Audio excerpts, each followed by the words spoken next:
Good evening. Welcome to the Azeroth review. I'm just going to try and do a thing because it's going to mess about with me again, which is where we discuss anything to do with World of Warcraft that you want to bring up. And I suppose one of the first things this... Oh, it's already on mute. That's good. One of the first things that will be, I suppose, will be a rather different World First race. With Crucible of Storms, we had Pieces finish first. Now, and I know that some of what surprised me actually most of all, I suppose, is we sort of knew that Method were already playing down their, involvement because of the MDIs. But Limit still haven't killed it. I mean, I know it's only a 2-boss raid, but it was a very tough one, a very challenging one. And I'm not sure... I haven't actually seen if they've said anything about it. Are they even really trying now? Because... Where are they at the moment? Let's have a look. Like, at the moment, we've got... Is that right? 6 guilds have killed it?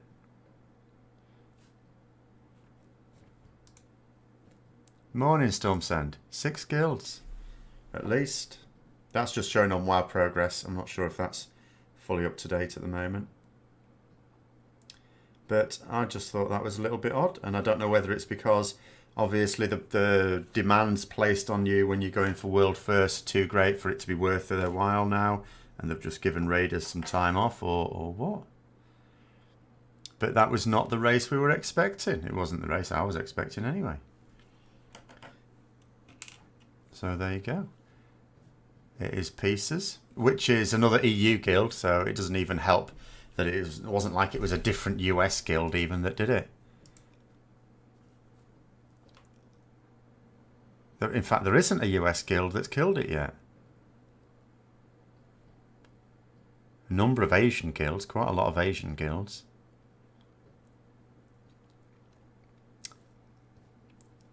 In fact, if they're not careful, Vodkas will get it, and then there won't even be the US first. Or North American first, as I suppose it's generally described. Yes, I was looking at Chinese and Korean guilds have already killed it, Sin, yeah, absolutely. So, nobody in the US plays WoW anymore. I mean, they've always had a bit of a funny thing about raiding in North America.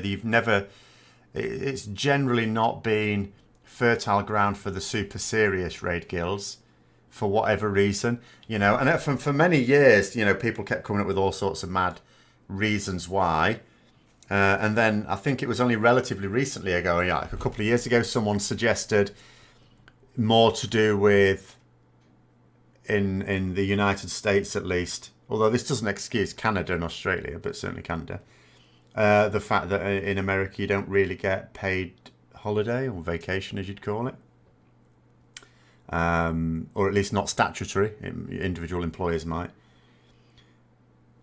You think Blizzard knew that the top guilds would go range heavy, so they made it more range unfriendly? Was it though? Because wasn't the big complaint with the first boss that it was hideously melee unfriendly? Or you mean with the changes they made it more range unfriendly, with the little hot fixes and things? Well, yeah, I'll leave that alone for now. Okay, if that's what you mean. See, again, this is the problem with me not actually raiding. I'm not fully up to date with all the little changes they made. Like, I can read I can read some hot fixes that went out yesterday, I think. But it doesn't necessarily mean anything to me not having done the fights. This is the really annoying thing now when I'm trying to talk about these things. But so go. You have 17 paid days off starting shortly. Then the next month another week. Well, I am now into what I call Summer Phase 1. Summer Phase 1. I have 3 phases of summer, in the job I have. Summer Phase 1, which started today, is the day when I go into work and then come home from work, but don't have to do any work at home. I don't have to bring anything with me. I don't have to stay back late. I can just come in, go home, do the job there, go home, because it's just finished. Students finishing off.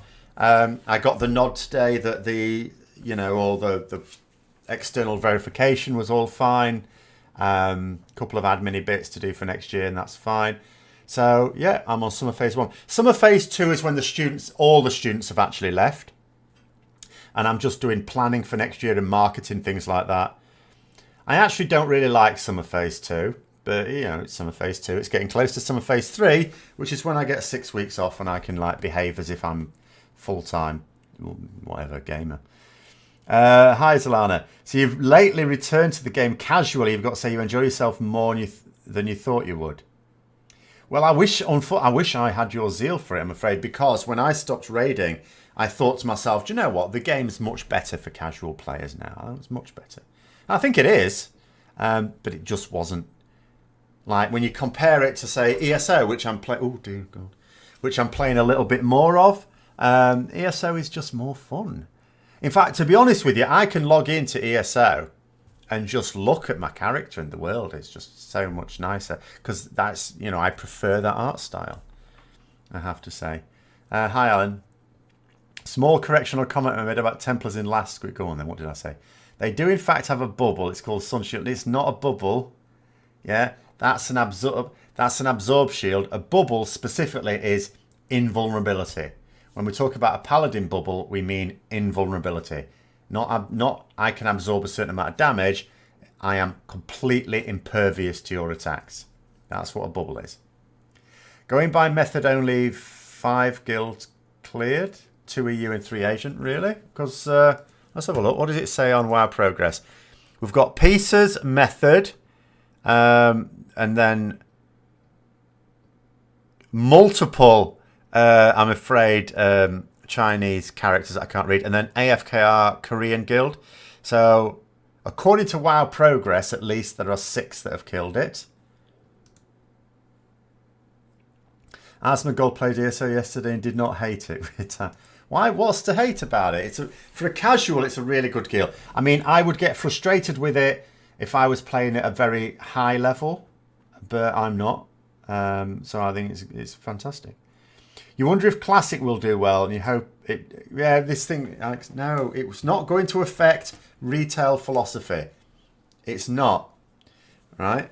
There's not going to be that many playing it. It's not going to inform... No, World of Warcraft, the retail version, is a far superior game for the vast majority of gamers.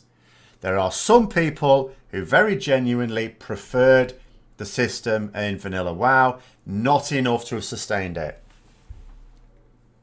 The changes Blizzard made going from classic or vanilla, whatever you want to call it, to TBC were improvements. Same with Wrath. They improved.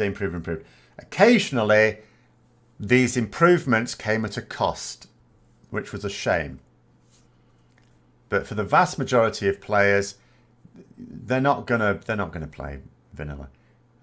Do I watch the Game of Thrones? No, I'm not watching the latest season. I watch it when it comes out on DVD. I don't watch television. But occasionally there are things that are on television that I would watch. I get them on DVD when they're out on DVD, which of course is not until they finish being watched on television. At least 6 Chinese have. Well, okay. I mean, all I know is that WoW Progress sometimes miss out Chinese guilds or for some reason, whatever. But they're not likely to add any in. So this is why I say I know that at least 6 have killed it. Limit has not killed it unless they've literally just killed it now. So that's what I find odd. And it's, as I say, I don't know whether it's just because they've thought to themselves, you know, there's no point in killing ourselves on this. Let's just save ourselves for the next one. Maybe again, because of this issue, maybe in the US where holiday is at a premium if you have to work alongside it, and they didn't want to waste the time on this if they weren't going to get world first.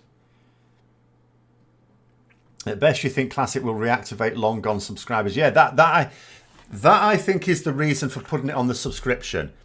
The hope that some people who really do like vanilla WoW will come back and pay the subscription.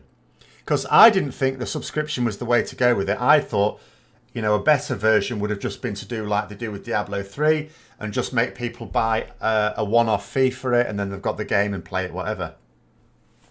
But they went for just adding it onto the subscription. So yeah, I think that has to be the hope of getting more subscribers back. You're not a big fan of Classic either, but you think it's far better than retail. Oh, no. Really isn't. You know, what do you think then? Go on. What do you think, Alex, is better about class? I mean, there are some things that I think it's a shame we've lost, but as an overall package, you know, you had classes were terrible, like truly awful. You know how we have a problem at the moment for raiders at the moment? Again, the spectre of class stacking has come up. It's been there since TBC. Class stacking has been a problem since TBC. Wasn't really a problem in vanilla.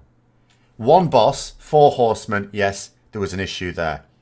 Class stacking was not a thing in vanilla, and the reason was because all classes were equally useless. Or good, however you want to put it. You know, you didn't need to. You just took 5 of everything, and that did you, and that was fine. You could manage because the class had such a low impact, generally speaking. They were so basic. Even though some of them had a few little wrinkles that you could take advantage of if you wanted to go up the next level, but they were so basic. And it's only really when they started to make them to improve them in TBC that, of course, the balance issues became a major problem. And balance, I think, was only an issue in vanilla from the point of view of PvP, like it always is in every game. You know, so have I seen any of Limit Stream? No, I didn't even watch people stream when I played the game. I'm not going to watch it now. But no, I haven't seen any of them. 5 minutes will tell me why. Oh, go on then. They said that their main roster had to work at present there to get their holidays every 6 months. Yeah, okay. So there you go then. That's what I thought it would have been. The fact that they have to prioritise their holiday time for people who have jobs. That makes sense. They tried to get their holidays every 6 months. When the new raid comes out, can only get 2 weeks off. Fair enough. It wasn't a problem in vanilla because you could kill the bosses with anything. Well, exactly, Aaron. That's exactly the thing. So that wasn't a good thing, really. It was good in that, you know, the good aspect of raiding there was 40-man. Okay, there were the 20-man raids, but they were the lesser raids. 40-man raiding, very sociable. You didn't need 40 really good players to even be in a really good guild. Very sociable experience. You could take away some people who were utterly useless, but were fun to have around. And they got to be involved too. You know, you could take whatever classes. There was none of this, oh, you know, we don't want to take any of this. You had 8 classes. There were 9 classes in the game, but 8 classes for each faction. You had 8 classes, 40-man raid. You just took stuff. You didn't feel excluded because of your class. Should we put it that way? You didn't feel excluded because of your class. You might have been laughed at if you tried to play an arcane mage or a balanced druid, but there was a place for you. No one said you couldn't, you know. So that was good, but it was also really bad. If you're a serious player, your classes were basically, they had very little, which meant, of course, the raid bosses had to be super limited in terms of their mechanics. They were very, I mean, AQ40 actually stepped it up quite a lot. And Naxxramas again, you know, all of a sudden you had a lot more complex things to do, a lot more coordination required. But still, it was still limited. You know, you saw an explosion in different types of mechanics in TBC once they got the classes, you know, in a reasonable state. But then, of course, balance issues came up. Go on, let's have a look. If the thing you think is better about Classic is you have to go through the whole journey. The thing you hate about modern WoW is the game is basically reset every few months. Yes, that is true. That is one of the things that has been lost. In fact, that's actually one of the things. Some things I think have been lost from the game, but because of improvements. You know, like, for example, looking for dungeon was a great tool. At the same time, what it lost was that sort of interaction with strangers. You lost that completely. Whereas when you talk there about, you know, the game effectively, and it is reset every few months and the earlier stuff is then redundant. I don't think that had to be the way it was. I don't think that is a cost for something that was a benefit. So I think that is something that, you know, was a, not necessarily, I was going to say a poor decision. It may not be a real decision. It's just something they maybe didn't think about. I mean, the other thing I really like about Classic was the way the questing was done, the exploration. you know. Most classes really only had one role in raiding as well. If your class had a heal spec, hope you enjoyed healing. Largely true, yes. I mean, as paladins, you'd mixed it up. You sometimes did tanky stuff, sometimes did DPS, but ultimately you were there for buffing and healing. Druids, again, you could do a little bit of off-tanking. It was always useful to have a Shadow Priest. It took a long time for people to cotton on to this. I was trying to push in my guild for a Shadow Priest for the longest time. You know, as a mana battery, of course. As a mana battery. And I was almost getting to the point where I was convincing, because most of the other officers were like mages and warlocks and were just loot whores. And I was almost convinced them to get to do a Shadow Priest, to get a Shadow Priest going. And then they went, oh, but they'd have to have lower priority on loot than mages and warlocks. I said, no, of course not. That'd be silly. So the loot whores in the end won. Then I ended up joining a guild that used a Shadow Priest, and guess what? It worked really well. But anyway, you didn't have to stack priests. There was no need to stack priests. Healing, you know, you think about it this way. If you're going to take 5 of each class, and that's plenty of DPS in there, that means you've got 5 paladins, 5 priests, and 5 druids. Or if you're horde, instead of paladins, shaman. You didn't need 15 healers. You didn't need 15 healers on any fight, as far as I can remember. So you didn't need that. Dwarf priests with the they had the fear ward, but to be honest, you didn't actually need it. You only needed it for bad warriors who couldn't stand stance, because what you used to do, because what you needed it for was like drag, like Onyxia, things like that had a fear roar. But you always knew when it was coming. It did like rumble. And you know, a decent tank would just go, oh, berserker stance. All right, it's over now. Back to normal stance. I mean, you could put it on yourself, you know, just so that you could carry on healing them instead of being feared off yourself. So the priest could put it on themselves. We got one dwarf priest specifically for that. But again, a decent tank wasn't going to die in that time either. Because you only put on your berserker stance for the minimal amount of time. You didn't put it on too early. Because you used to take loads of extra damage with berserker stance on. So you couldn't just keep it on. You had more race-driven classes. Oh, sorry, that was part of that comment. Yeah, so as I say, we got a dwarf priest very late on.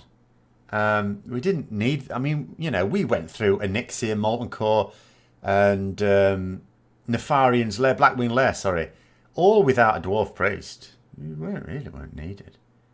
It was nice to have, because at the end of the day, a lot of our priests were night elf priests. What the hell good was a night elf special spell? I can't even remember. It was like the thingy shard, shooting star. It was an arcane ability. It's useless. I can't even remember what the human one was. But yeah, they weren't used. So you might as well have had a dwarf priest if you had a choice, sure. But I don't think anything was really needed. Apart from 8 tanks, 8 warriors on 4 horsemen. Thank you very much. But anyway. There were long-term targets, things to do in the game. Yes, there were. Because things took you a very long time. Whereas now, it is very short-term. I'll give you that. Yeah, the raids are you know, you get very few guilds. So you get far more guilds now finishing content very quickly than you used to, of course. Because what you don't have anymore are gear check bosses. That used to have like gear check bosses in some raids, deliberately just to slow down your progress. And the rate at which you got raid gear, was much slower as well. Because you got roughly the same number of pieces that drop now for 20 man in 40 man.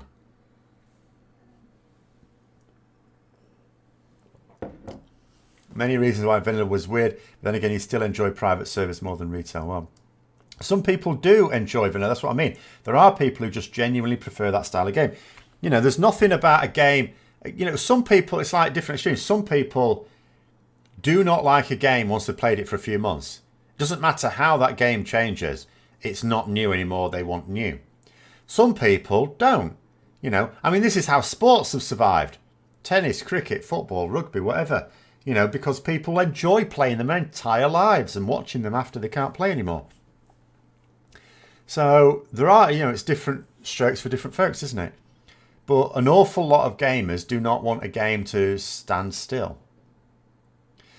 Hi, David. You didn't raid in Classic, but in Burning Crusade you stacked the heck out of Shamans. Yeah. Well, you say for Bloodlust, for Wind Fury as well.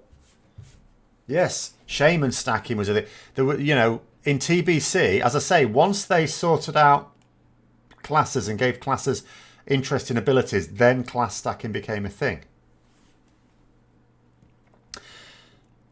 Tremor Totem more useful than Fearward? Well, we didn't have Tremor Totems if you were Alliance.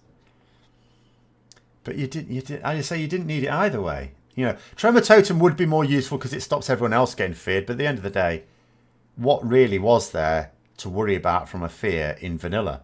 You know, the Onyxia fear, don't stand near her head. That sorted that problem out. I can't really remember any fear being a problem in vanilla. Your experience was it shamans rather than priests that were more stats? Well, I have no experience of Horde. All I can say is on Alliance, there was no stacking. You didn't need to stack. In 40 man, you didn't need to stack. And no one really brought anything. Sometimes a class had something essential, like Rogues had Kick.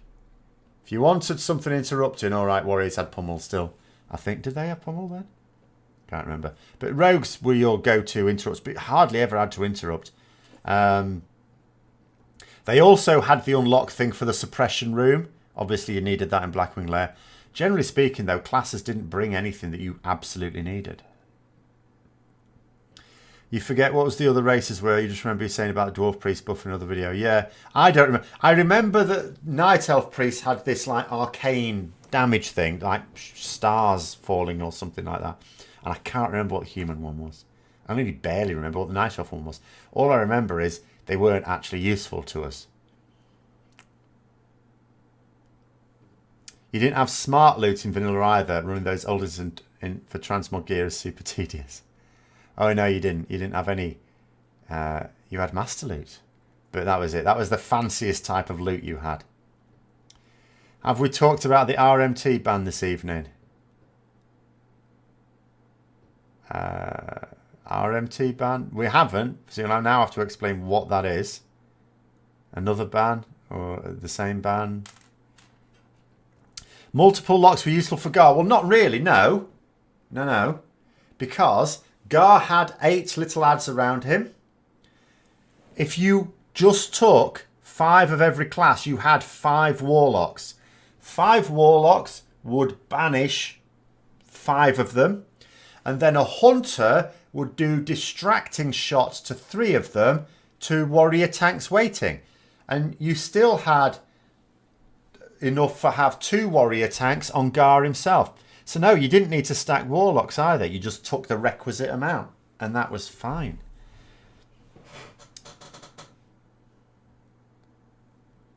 What's my playing this forever games? Baldur's Gate, I think. It's the only one I can still see myself playing in 10 years' time, having played it for however long it's been out. I got it I got it when it was relatively new out on someone's recommendation. Master of Orion, I remember that, but I don't play that anymore.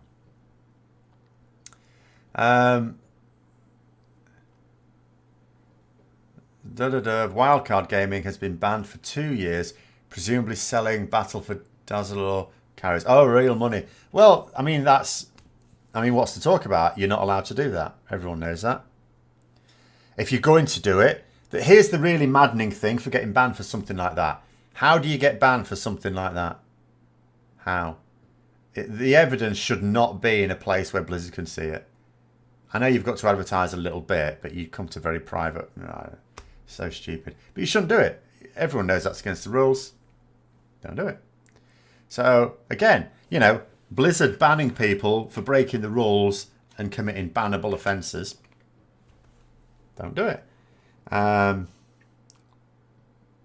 Go for the eyes, boo. Yeah, I haven't used played single player for a very long time. I play the multiplayer now where I create my own characters there. So no boo. I mean, they could ban me and I wouldn't even notice. Or I suppose maybe you get sent an email.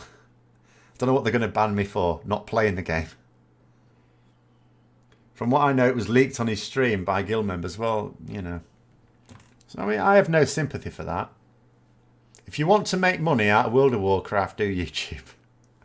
That's what you can do usefully. Or, you know, sell resources that not through the game itself. Dwarf Fortress is an amazing game if you happen to like that kind of stuff. I don't even know what that kind of stuff is. But sometimes it's not a case of a type of game that I like. Because, like, you know, if you look about Baldur's Gate, I love Baldur's Gate, all of them. Whereas then you look at something like, what was it, Icewind Dale. Now, in terms of type of game, it's not a hugely different, is it? A bit more, less emphasis on story, I think, in Icewind Dale. Didn't like Icewind Dale. So, it's not always a type of game that I like. I just happen to like Baldur's Gate 1, 2 and 3. I wouldn't, hi Breckner, I wouldn't happen to necessarily like a game that was of the same type, but with different story and a few other different things maybe either.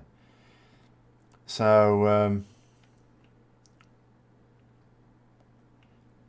yeah, but they should, you know, ban people when they break the rules. They should just be clear. As long as they're clear, because this is where we go back to the ban, you know, a month ago. They should just be clear about the consequences for certain things and not keep quiet when they're investigating. Just sort of say, these things will get you banned, don't do it. You know what you didn't expect to like? Life is Strange. Have I ever heard of it? I don't know. Unless it's if it's an old game, I may have done. If it's not, then I haven't. No, I don't remember that. I've played some weird games, though. I mean, I always sort of say now I like to play a small number of games and get into them. That was not necessarily the case when I was growing up. Excuse me. I used to play games all the time. I mean, you used to go through them fairly quickly. I played one game where it was like an evolution game. So you were this creature, and it was you had to, first of all, you had to find food, and then you had to mate, and then you sort of semi-controlled the mutations, and then you were your own offspring that was a mutated form of the parent, and you have to evolve from one thing into another. I can't remember what it's called. Oh, it was two people saying the same thing. Maybe that was what it was called then. Spore. I don't remember. I just remember there was this game where you had to just go around. Oh, that's three people now. There you go then. I forget. It was many, many years ago. Must be that then. And Storm saying, you only get carries with gold. Never trust these websites offering carries. No, well, indeed. And there are plenty of guilds offering to do it for gold. And actually, I don't know how much they would go for. I mean, you know, you could pay for it with real money just by buying WoW gold, although I don't know how much that would cost in real money compared with what someone else will do for it. I don't know. But yeah, I you know, from a customer point of view, yeah, I don't think I would trust someone doing it on a website that's taking your money before you've got the thing. Did I play in any RPGs on the old consoles? Now, I've never been a fan of consoles, so no. The only console I've ever owned is a PlayStation 2, and that was, now I might have mentioned this before, that was purely because in my younger days, when you used to go to someone's party, like go to someone's house over a weekend, get a load of drinking down, invariably the people I used to go to would have a PlayStation 2. We'd be playing Tekken 2 on it. And I don't know whether it was because everyone else was rubbish, or when I was drunk I was really good at it. I just beat everyone with Tekken 2. I was amazing at it. And I used to use the Jackie Chan character. I was amazing.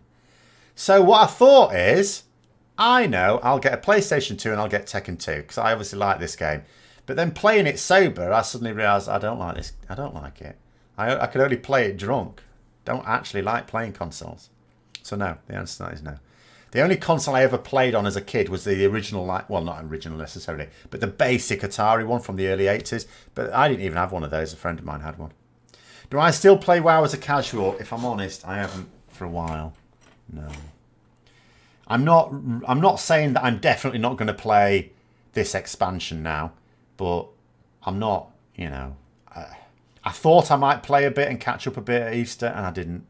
So if I'm not going to then, I might, in my own head, think, well, maybe in summer I'm bound to potter about in it again, but maybe I won't. I don't know.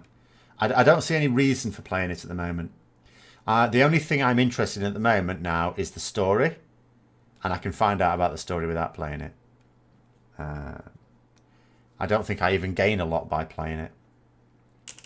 BOD carries by limit for 300k. Well, that's, oh, heroic. I suppose that's not too bad. You could get that. I don't know what a WoW token goes for. Oh, that's in North America. You don't get as much gold for your money, do you, in America, on it? So that might be a few WoW tokens worth. You're trying hard to break your console gaming ways and use your PC more, but it's a hard habit to break. Well, I mean, the thing is, you know, PC gaming, although there's still people bringing stuff out for them, the console is where the big titles are mostly focused. I wish I could get into console gaming, but I really don't like it. I like keyboard and mouse, you know. 120 to 150 for a mythic plus 10 to 15 key. That's probably not bad, is it? If you were, you know, if you were someone with disposable income, and you just said, you know, that's like one WoW token's worth, isn't it? A week. Yeah, you could do that if you wanted. What would it take for me to come back? Do you know what? I honestly can't think of anything. Do you have anything that if I saw happen to the game, you would try it again? I don't know, because like, if you think about ESO at the moment, I'm playing a bit. In ESO, it's got several advantages over WoW. The first of which is in WoW, I've basically played it. There isn't anything for me to do in WoW that I haven't already done on a casual level, on a solo level. Even though some of it I haven't done in live game, I've done on the PTR. And whereas ESO, there's loads I haven't explored yet. The other thing with ESO is, you know, leveling is a lot more fun. You know, doing things out with your going out into the world and your character and questing is a lot more fun, even at level cap. Everything is more interesting, and I don't know what they could do to attract me. But I'm not saying I've completely abandoned. I to be honest, I very likely have, though. Because the more I've left it, like, I'm not missing. The thing is, I would have expected not playing it for a while, I'd eventually get the itch and go, I need to go back. Because, you know, when I quit the game, first of all, not recently, in Wrath of the Lich King, you know, eventually I got the itch to come back. Admittedly, when my computer went to hell and I couldn't play the other games. I've not had that. I've not really thought to myself, oh, I'd like to be playing this now. Without raiding, it seems kind of pointless. And even, I'm not even missing the raiding anymore. I'm like happy I've done the raiding. But I don't even feel the itch to do the raiding again. Maybe playing Classic will get us back into regular WoW. It won't me. The only thing I'm looking forward to in Classic is the old zones. The way it was. I'm not looking forward to slogging my way to 60. And I'm not going to slog my way to 60. I will potter about. I will every now and then play a bit of Classic WoW. You know, maybe not even once a week. Maybe not even then. Like Overwatch is your main game. It's better on PC by far, but every day after work you find yourself on the couch on Xbox. See, yeah, see, that's... I mean, that's, I suppose, the advantage with a console as well. You know, you don't have to just be sat up. Although at the moment I sort of need to be. I need to concentrate on my posture. Because I did my back in at the weekend. It's better now, actually, but it's still twinging a bit. So I don't think slouching on a sofa would do me any good. You make 100,000 a week at just casual gold farming. See, I've never enjoyed that sort of thing. But anyway, I'm not only still paying the sub, I'm still paying 2 subs. I've got 2 accounts for which I'm still paying the sub. So I haven't abandoned it completely.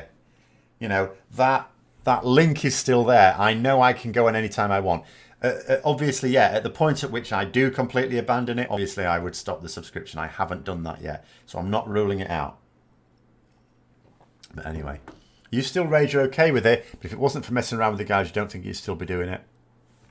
I mean, had I managed to just, you know, if the casual Mythic Plus dungeon group that we had going for a little bit had have carried on, I sort of knew it wouldn't, then I would still be playing it for because at least be something to do with people I know. But anyway, do I pay for 2 subs for ESO2? No, I don't need to. There's no advantage in doing that. The only reason I got the second sub in WoW is, first of all, you couldn't have as many characters on one account, or at least on one realm and one account. You sort of can now, can't you? They've changed it. So, you know, if you wanted even 2 of one class, it meant you couldn't get every other class. But the main reason was so that on my main, I could boost my alts through dungeons while they were leveling. In other words, just boost so I didn't have to put up with people, basically. It was me being antisocial. Ah, John, you're still raiding. While the Zandalar raid was fun, you're not having as much fun as you did in Legion. See, I mean, I get mixed things on this. I get quite a lot of people saying that the raids are really good, and I believe that. Apart from the fact they don't let you kill the gnome, and or at least no one's managed it yet. But I mean, I don't miss it anymore. I did. That was the thing that I missed for a while, and now I'm just thinking to myself, do you know what? If I was completely at liberty to, you know, raid, I still probably wouldn't. Very hard for WoW. We've played it for so long, it's just easy to get bored. I think there's an element of that as well. You know, it's been out for a very long time. It's moved very far away from what it originally was as well. The thing that originally got us into the game and excited us about it. So, yeah, it's just one of those things. But I'm as I say, I'm quite happily getting into other things now. There's always plenty of other things to get into. Warhammer at the moment for me. ESO pottering about as well. New expansion for ESO coming out in a month's time as well. So I'll be playing that quite a bit more. Because by then, I should be into summer phase 2. And then, you know, I'll have plenty of time for doing that. But the story, until this, because that's another thing. If Blizzard finish the story in the way that I think they're going to finish it, in other words, that we kill N'Zoth, to be honest, I'll probably be done then, and because even the story won't interest me then. Because all the story from the original Warcrafts will have been finished. You know, there'll still be story to keep going, but, you know, all the loose ends from the old stuff will have been tidied up or retconned out of existence. When I go into Grimsby Wargaming Club, I used to go to the Grimsby. When I lived in Grimsby, I used to go to the Grimsby store, and I also used to invite people around to my house where I had a nice area set up for gaming. I didn't go to an independent club, but I did used to play some tournament players, which was the benefit, which I lack now. Anyway, it's the people, all of the people you played with who are gone or only log in to raid, not even Mythic Plus anymore. Yes, I mean, something like that. Yeah, I don't know. It's, I mean, there is more to do now. I don't blame this on Blizzard. I think it is just an apathy of the fact that people now just want to do one thing, but the game, I think things like the artifact power system puts a lot of people off because it's a chore that you don't need. People accept that farming for materials and stuff like that as your raider is okay. But, you know, farming artifact power, and there's no need for it because raiders will, you know, they'll subscribe to your game anyway. You've gone through 5 guilds this expansion so far because of people quitting the game. Oh dear, is it that bad? I mean, it was pretty bad in Legion for guilds struggling and going under. And the guild I was in through most of Legion was always struggling, or at every point was struggling. And I suppose I can see that the same thing would be true in BFA as well. It hasn't. The reasons for it haven't changed, and it's because of the demands for even relatively modest progression. You thought the re-origination array in Uldir was a great way to keep raiding. Yeah, but it's a... Don't you suffer if you don't? If you miss a week, didn't you suffer? Again, things like that are a double-edged sword. It gives you a motivation to do it each week, but at the same time, you know, if you are wanting to do it each week, but for some reason have to miss it a week, then you struggle, don't you? You heard WoD was massive content drought. Yeah, the content drought lasted from when it was released to when Legion came out. WoD was a disaster. In that respect, yes. I mean, the raiding was very nice. You know, there were some nice aspects of it, but all the nice aspects of it were the part of the game that was released, not patches. The patches did nothing, apart from the raids they brought, but that's par for the course, isn't it? So, yes, WoD will go down as being the worst expansion. BFA is not going to sink below the depths of WoD, because there is content in BFA and it's improving from, you know, in most people's estimations. That's what keeps you playing. That core of 10 to 12 players you play with has been together since the start of Legion. Raid attendance is probably the best it's ever been mid-tier. Well, yeah, I mean, that's always good if you've got the same group of people you enjoy raiding with as well.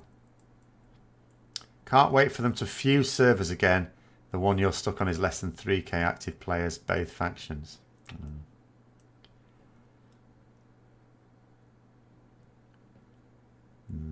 You loved WoD compared to BFA. So did I.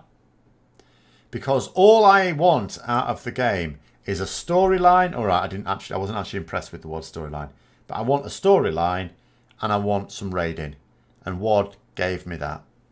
Yes, okay, I didn't appreciate the storyline, but it was there. Legion gave me a load of stuff to do that I had to do that I didn't want to do.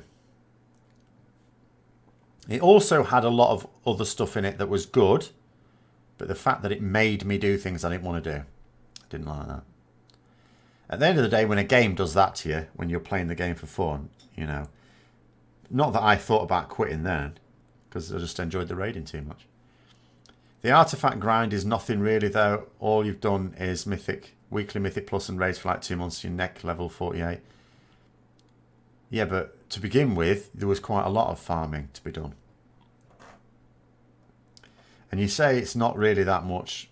It was when you were having to do, excuse me, as well as all your dungeons and raiding and islands and things like that. It's the same as in Legion. There were times in Legion when the artifact power grind wasn't really a grind. It wasn't a problem. But there were other times when it was full on, and it took my weekends away from me. You know, and I still did it. But there were plenty of players that didn't. They refused to do it. And then you create one of two problems with those sort of players. Either they'll quit the game, in which case you are now one of those guilds struggling. Or they'll carry on, but their neck is not, or their artifact, whichever expansion you're talking about, isn't up to standard. So they're now weaker. You know, because their character is weaker. And then that's a problem, because now you're telling that person, well, either you're carrying that person or you're telling them that you can't put them in the main raid team because they haven't been doing their content that's not even raid related. So, absolutely ridiculous. The artifacts is, and as I say, all the way through Legion, I was just convinced all the way through Legion that the artifact system was there to encourage casual players to stay playing the game, give them a reason to keep playing. But now that when I became a casual, I'm not even sure that's true. I certainly never felt any motivation to keep my neck up. I never felt any motivation to do all the stuff for it. I refused, in fact. And you know what? I found it didn't really matter for a casual, because who cares? If they just got rid of the artifact system, put in an account-wide Paragon leveling system, people would love it. It would, yes, that would be a much better system. Absolutely. The artifact system, I don't think, does what Blizzard want it to do. And all it does is pisses off raiders to the point where some of them will quit. And then you're making, you know, those you talk about, some was mentioning before, you know, your nice group of 10 to 12 players in your guild that you like playing with. you know, that starts to get broken up as players stop playing the game. You're interested in the punch card trinket as well as the essence. See, I've not even looking. That's how far removed I am. I'm not even looking at it. But punch card trinket sounds gnome related, and I don't approve of that. As well as the essence coming 8.2. Way more so than the AP grind, yeah. Well, no one looks forward to a grind, do they? Maybe the Koreans, when you look at some of their games. But no, coming back to the artifact, I don't think it does what they want it to do. And as such, it's a failure. And it's not even a neutral failure because it's actually harmful. It's causing people to leave the game. You know, and the problem is, like, let's say you have a few people leave a guild and that guild can't recruit to replace them because it's a struggle. Then the guild folds. When a guild folds, you always get some people who, when it came down to it, were only carrying on because they enjoyed playing with those people. As soon as those people get scattered across to multiple different guilds, they just stop themselves. So then you have even more people quitting the game. You know, I think the artifact system is very harmful to the player base. The AP in Legion was worse than Legion than BFA. You could not multi-spec without the grind. Only thing BFA is worse than the items. Well, that is an important point, but it's still bad. And the other thing I would say about that, what that point demonstrates, is in terms of artifact system, you say it's not as bad as in Legion. This is true, because you know what they've done? You know, they started off with a new system at the start of Legion that was god-awful, and they improved it. And then they've carried on those improvements into BFA. But the way they implemented the artifact itself, not the artifact power system, but the artifact, they binned and started again from scratch, which meant that's the reason why you shouldn't start and bin a system. You shouldn't have a system base, is what I'm saying, for just an expansion. If a system is worth putting in the game, put it in the game with the intention of keeping it until it is no longer suitable. Which means that you should be improving it throughout its first expansion. Then in the next expansion, you should keep it there. Why not? If it was good to put in the last one, put it in the next one. And then keep improving it. And eventually you end up with a really good system. And it baffles me that they deliberately put something in only for an expansion. I don't understand the logic there. So far, there haven't been any raid quest skips in BFA. Is this a change in design philosophy, and what purpose does it serve? Raid quest skips. There were you didn't skip in Legion, did you? There's still raid quests I haven't done in Legion, like the Balance of Power, I think it was called, just because by the time I got around to a particular stage, I'd stopped going to the raid that needs the drops from them. So I didn't think there were any in Legion with them, unless you're thinking I've got something in mind that I'm not thinking of.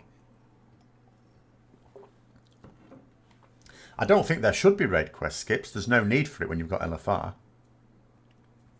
Oh, sorry. All right, okay. I thought you actually meant... Right. Quests that you needed to do in the raid. Right. So to skip the bosses. No, that is odd, actually. I don't know what the reason for that is. The fact that, yeah... It may be a deliberate philosophy because it's odd that it isn't in. I mean, it wasn't in a very serious way for some of Legion because in Emerald Nightmare, you still had to do the first boss, didn't you, before you could skip? Was it just the first boss and a load of trash before you could skip? And even then, did you still have to do, like you could... What could you do? I think you could just skip to scenarios, couldn't you, anyway? So you still had to do... You couldn't just go to the end boss. Like Blackrock Foundry, you could just go straight to the end boss, couldn't you? In Hellfire Citadel, you could go to the penultimate boss. You could go to Manaroth. You couldn't go straight to Archimonde, but you could go to Manaroth. But yeah, now you can't really do anything. So they reduced the amount of skipping you could do in Legion. And yeah, okay, yeah, they seem to have got rid of it altogether now, haven't they?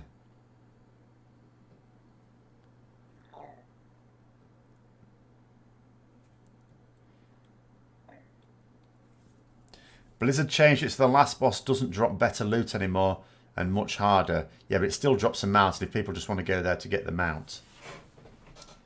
you know, your advanced type guilds. It's much harder. We only usually do curse 1 or 2 times for achievement, then never do it again. Curve, sorry, yeah.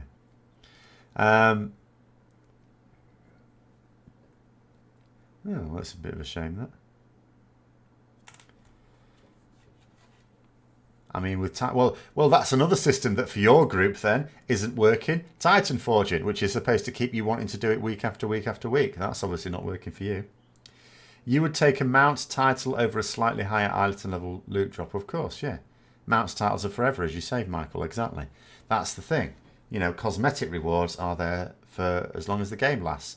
Your power rewards are there for maybe just a month. Maybe a few months.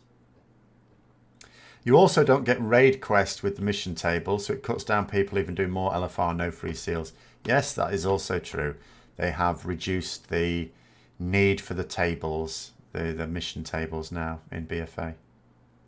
Which I'm not sure whether I approve of that or not. I think there were too many sources of loot, so from that point of view it's quite good. But as you say, it now gives people less of a reason to go and do LFR and things like that. And other, well, you know, just the standard raids. Transmogrification is the true end game. Well, it should be if they didn't like try and restrict it so much just out of pure spite, because I can't see any other reason for them doing it. Yeah. I don't know what the thinking is there, really. It's because every time he tries to explain it, he always contradicts himself. So I'd actually love to know the real reason why they want to be so restrictive on transmog. It's just, I don't know. It's disappointing, isn't it? But that's another thing in ESO that's not a problem. You know, you've got, like, yesterday, I was trying to work out, because when the next expansion comes out and I stream it, I might actually, I'll either do it on my main, or I might actually just create a new Necromancer. And then I was trying to work out what transmog I would give it, what costume, as it's called in that game. And, you know, and I've got and I'm a casual player. I don't have anywhere near as wide a range of available options as some people will, but I've still got a big old range. And I can go in and dye the pieces as well. So I've got quite a lot of control over how my character looks. And it makes no difference. I'm not restricted. I can't say, oh, I'm a Magicka class, I'm going to be wearing light armour. Oh, I can only make my look like light armour. No, I can have it out or whatever I want. I've got virtually no restrictions. The only thing in ESO that I criticise about it is there's no option to disable your weapon when it's on your back, because that would be quite good. Because what ruins it sometimes is when you're in very formal, fancy dress and you've got a big old sword on your back. That's annoying. So if they could just get rid of that, that would be almost perfect then. Whereas Blizzard, with World of Warcraft, there's a great big long list I would have for them to do to even make it acceptable. You wonder how much of Blizzard resources are being moved over to the next expansion. Almost all of them. They have to. That's the thing. You know, at the start, when BFA was launched, their development team moved smartly over to Revenge of the Potato People. The class designers stay where they are because they don't do anything on the new one until the current one is done. Encounter designers obviously have still got work to do. And a few others as well. But most of those teams are on Revenge of the Potato People. They have done with BFA. What race will I go for my Necro? It'll certainly be Magicka and almost certainly Breton. I almost thought about Dark Elf, and I still wouldn't necessarily rule it out. The problem is that Dark Elves are not really supposed to be Necromancers. But maybe I'll just do that to be extra evil. I could even be a Dark Elf Vampire Necromancer. Maybe.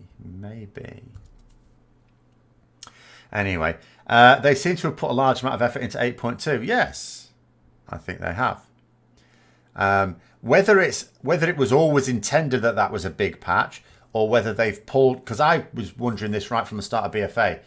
They had the problem they've budgeted for a certain, in terms of resources, not just money, a certain amount of time needed to deliver the rest of BFA.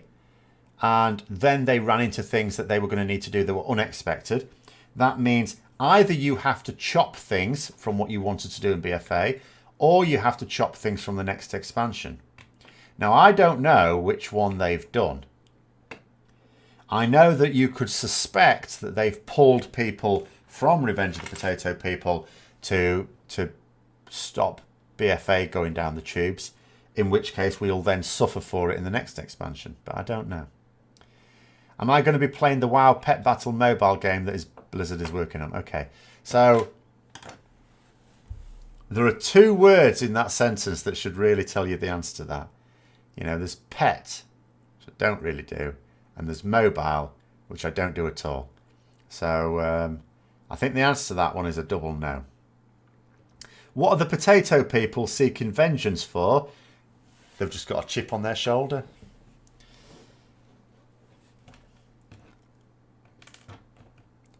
WoW and GOT have the same problem. The further they go from the blueprints, the worse the product becomes. See, I haven't read the Game of Thrones book, so I can't really comment on that last statement there.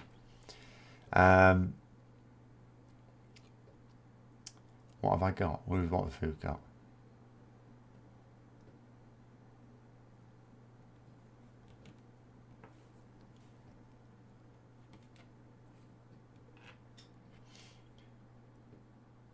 What do I think of them doing a lot more work on 8.2 before putting it on beta?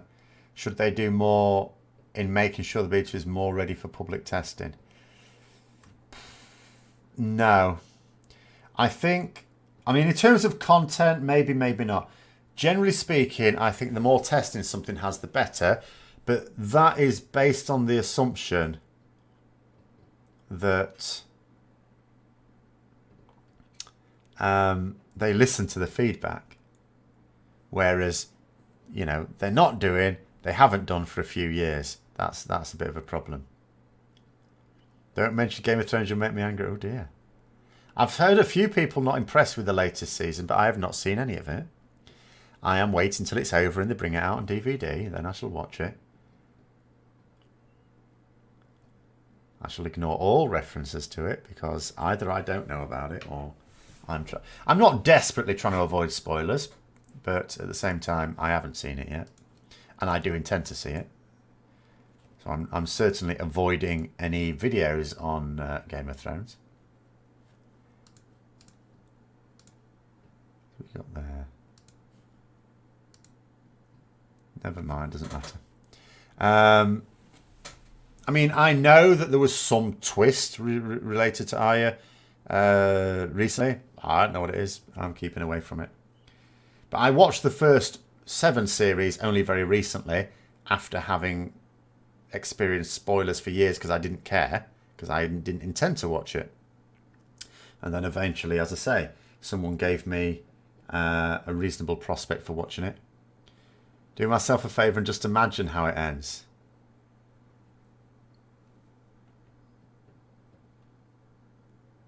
All the White Walkers turn out to be gnomes and everyone kills them. That's how I would imagine it ending. I suspect that's not what's going to happen.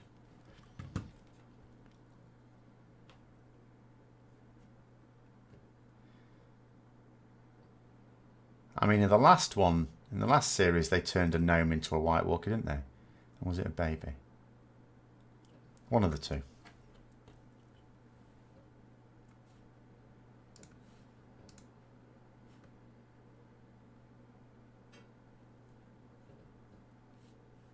Where are we going?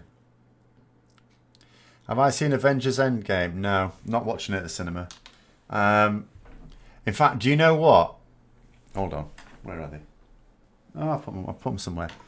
I haven't even seen, but I have got them lined up. I'm doing some painting this week. I haven't even seen the first one or Civil War. But I do have those DVDs to watch whilst I'm doing some painting, because I have got some painting to be done this week. So there would be no point in me going to watch it at the cinema, but I have no intention of watching it at the cinema. I'll watch it at some point on DVD. 2019, the odds of a female not winning is almost zero. Not winning what? What? Have I removed all gnome-related files from my WoW folder? No. I don't like messing about with things I don't understand. And I don't really understand game files.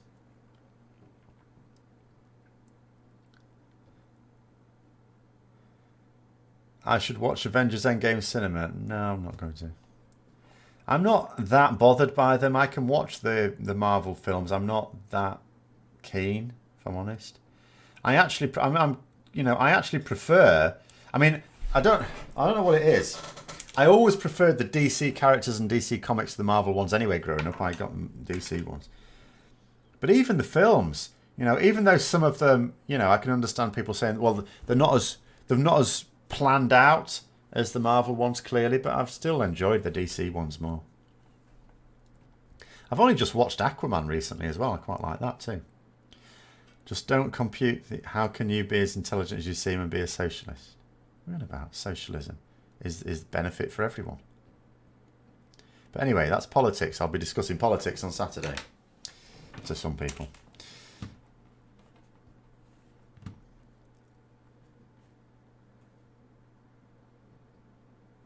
Best thing about Game of Thrones is no gnomes.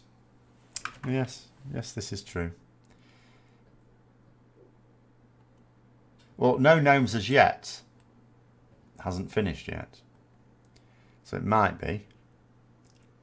And even when it has finished, I'll still, as far as I know, it might be, because I won't have watched it until, as I say, it comes out on DVD.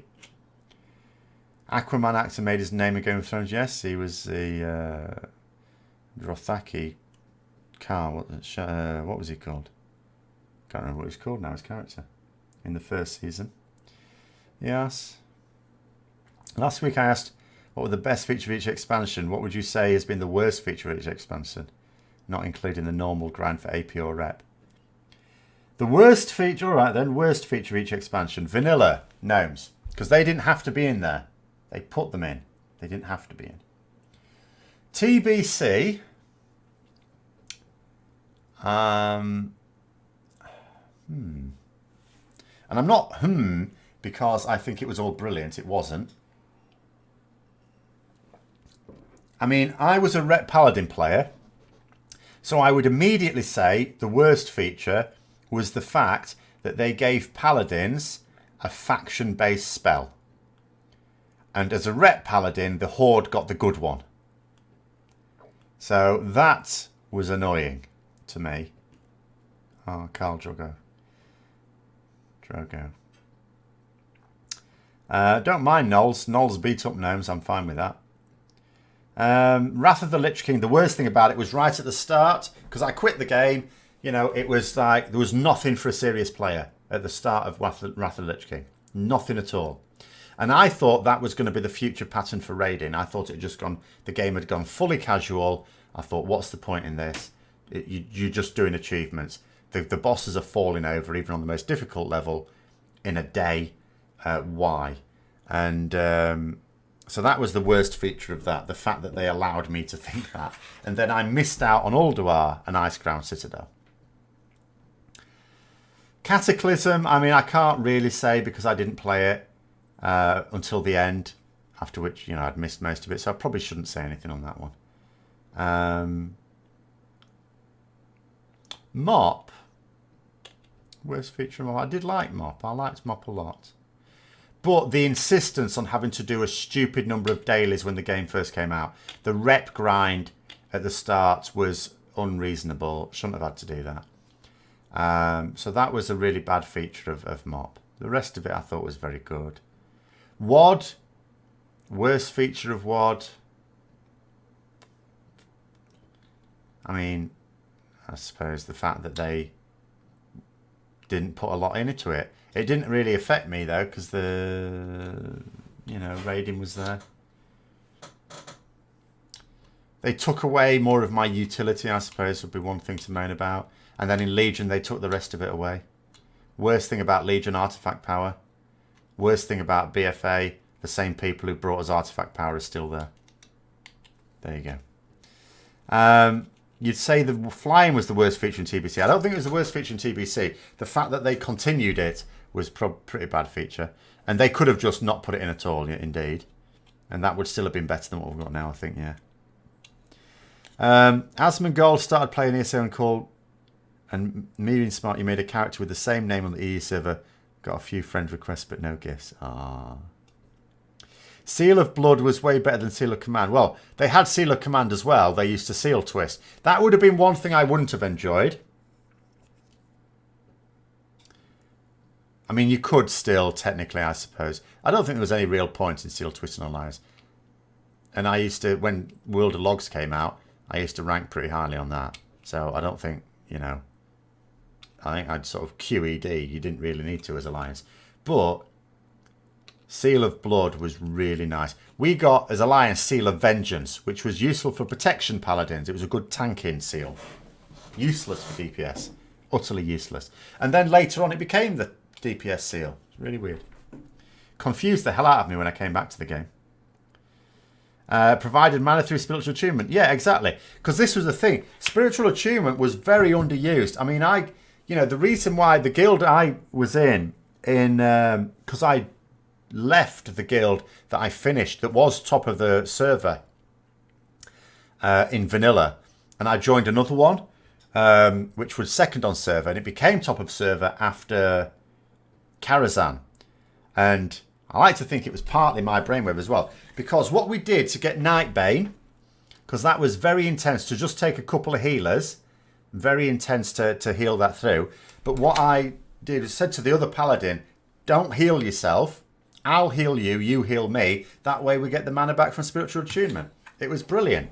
If you wanted a bit of mana back as a healer, stand in some shit and let another healer heal you. Tell them you're doing it. Don't just be bad and stand in fire. You know, and coordinating like that, you could, I mean, it was so efficient to heal. So efficient to heal in TBC. It was amazing. I never ran out of mana. You were watching Preacher's Legacy of Wrath, and man, they must have been taking some drugs. They tried literally every kind of option that existed for raiding. Yeah, but unfortunately, the model for raiding that they started off with was the one that said, I'm leaving this game. You hated legendaries in Legion, or at least their implementation. Yes, I did too, but I would say artifact power was a worse problem. TBC was the classes not being faction. Should have kept Shamus for Horde and Pies for Alliance. No. It's bad enough. Any faction barriers for PvE are bad. And having faction-specific classes is the epitome of a faction barrier for PvE. I mean, literally, put it this way. Right, when I started playing World of Warcraft, I'd been a big Warcraft fan. Well, not so much 2, but 1 and 3 definitely. And so I should have been nailed on for wanting to play World of Warcraft, but I wasn't, because I wasn't sure I'd enjoy MMOs. And the friend that said to me, you should play this, you'll enjoy it. Literally, when I asked him the question, can you play a paladin? He said yes, and I got the game the next day and loved it. If he'd have said to me, yes, you can, but I'm Horde, and so we wouldn't be able to play together, I wouldn't have picked that game up. I wouldn't have played it. That's how much of a barrier it is. I would never have played the game if my friend, because he was himself lured into the game by colleagues at work, and if they'd have been playing Horde, I would never have played the game. Now, whether that would have been a good thing or a bad thing remains to be seen. Well, it'll never be seen, but you know. Oh God, there's suddenly a load of comments. But anyway. You feel like they could fix the game a bit if they were to focus on dungeons more and open world less. Instead of dailies and rep grounds in the world, add more dungeons and move the action there. Yeah, I mean, no, I think there needs to be open world stuff. Otherwise, it's too closed. It's too closeted otherwise. World of Logs was one of the reasons you were playing. Many things ruined that.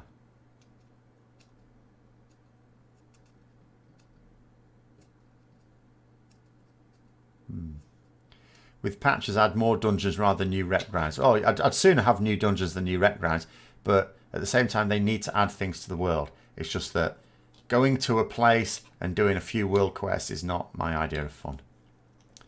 Kata, people need a reason to be out in the world and then to have randomly spawning events.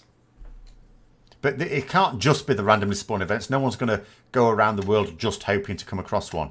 But you need a reason to go there and then, oh, something there. I'll go over there. Like ESO, when you hear the dark anchors, you hear it right across the zone. You go, oh, you stop what you're doing, you go over there, and then you come back.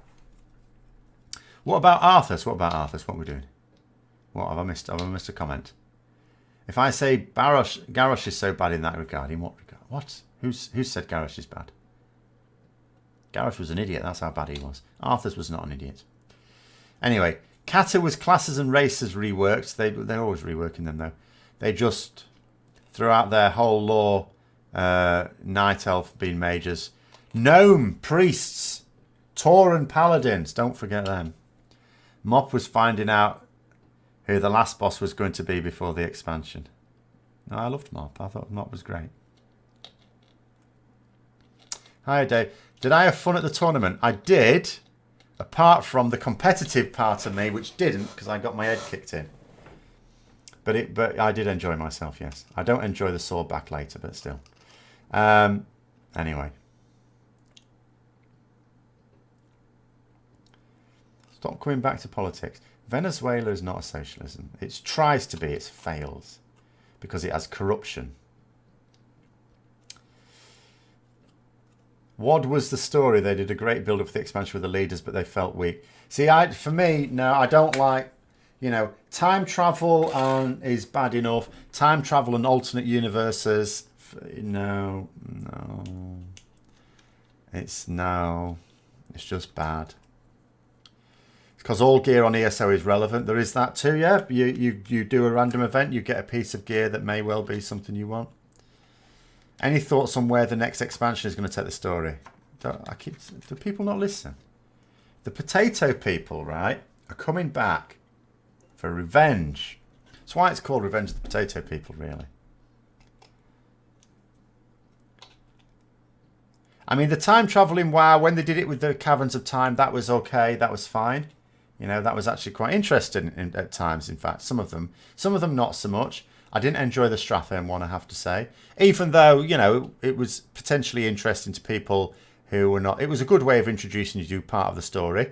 Because obviously what they also did in Wrath is, in some of your quests, is they also introduced you to part of the story just through, like, cutscenes, didn't they, effectively? But no, the next expansion is clearly going to go towards Lich King area, isn't it? They've seeded it enough over the last couple of expansions. It's surely going that way. The potato people are coming back. Were they already here some time ago? Yes, they were. They were in a special patch that only I played. Anyone who thinks WoW's gearing system is hard to tell what's better should look at ESO. No idea what's better than what's in... Oh, no. But the reason why it'll be a lot harder to determine in ESO is because you've got a lot more freedom of how you customize your character for healing, DPS and tanking. Which means the amount of theory crafting that would be required would be quite immense, and you do not have the same level of theory crafting in ESO just because of the sheer number of people that you do in WoW. So it's like in WoW you've got, I think, more theory crafters spending more time on it for a simpler system. ESO, more complex system, not as many. You started playing a paladin recently. Good. How do you make a rep paladin non-boring? Not by playing it correctly. What? How is it boring? How is it boring? Super exciting now. Well, I assume it is. I mean, obviously the core mechanics haven't changed. I don't play it anymore, I'm afraid. It's not simple. It's simple. It's actually, do you know what? That's just a meme. It's actually one of the more complex specs now. Because what they did in BFA is they deliberately dumbed down DPS specs. And the theory, they're working it out. The difference between just mashing whatever and playing properly, for example, Havoc Demon Hunter was like 1%. For quite a few other classes, it was also around about 1%. For Ret Paladins, it's about 4%. So it made 4% difference playing properly. Now, I think they've acknowledged that that was a mistake now. I think that's going to be reverted or reversed, whichever word I was trying to get out there, in the next expansion, but I wouldn't expect too much too soon. But DPS in general is not exactly terribly complicated. It has been across the board reduced in difficulty, but no, out of all the specs, Ret is one of the ones where there is one of the greatest margins between hitting buttons that are available and doing it properly. Did Hunter have Barrage in Classic? No, didn't have. I can't remember when Barrage came in. I am quite certain it was not in Vanilla. In fact, I am certain it was not in Vanilla. All classes in Vanilla were dumb classes to play. Like, as I say, there were a couple of them where there's a few little wrinkles, as I say, where you could, get a bit more out of them. But really was. It might have been Mop, yeah, Barrage could have been with the new talent system, yeah. That sounds reasonable. They did have Volley, yes. That was a thing, sort of. Didn't get used much. Frost DK is now worse than Reprise with not getting the rotation right. Worse as in you suffer more or suffer less?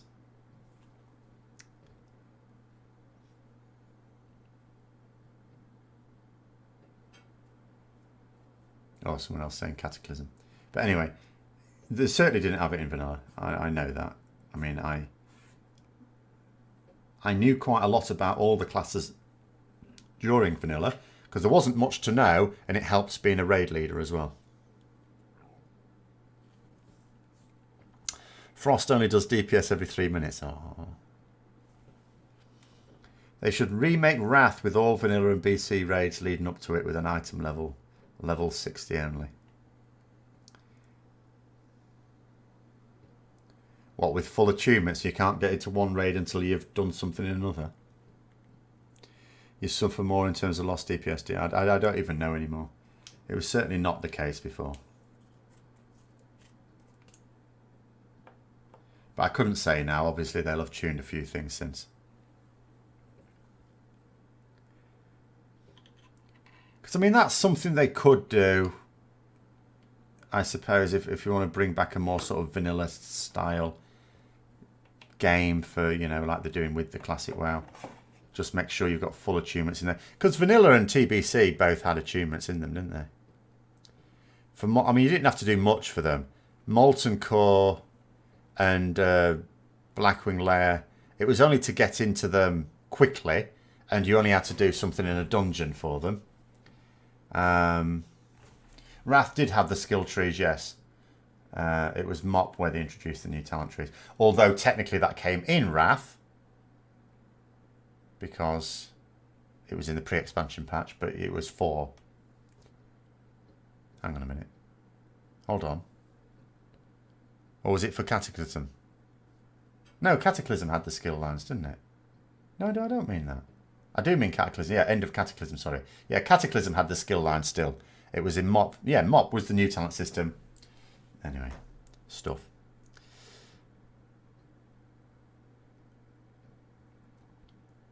You didn't like how level 70 invalidated vanilla gear and then Wrath invalidated level 70 gear. Oh, level 70 invalidated vanilla gear. You say that. Wrath, 17 validated vanilla gear. I was still using my Death's Bargain until I stopped healing, which was... I on one of my oldest videos on this channel, I have Death's Bargain on my back when I'm killing Kel'Thas for the first time. And that was a vanilla shield.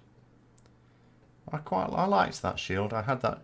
I think that shield I had for the longest time I've ever had a single item. Consistently being equipped. And although The male intellect bracers from Scholarmance may run it a close second.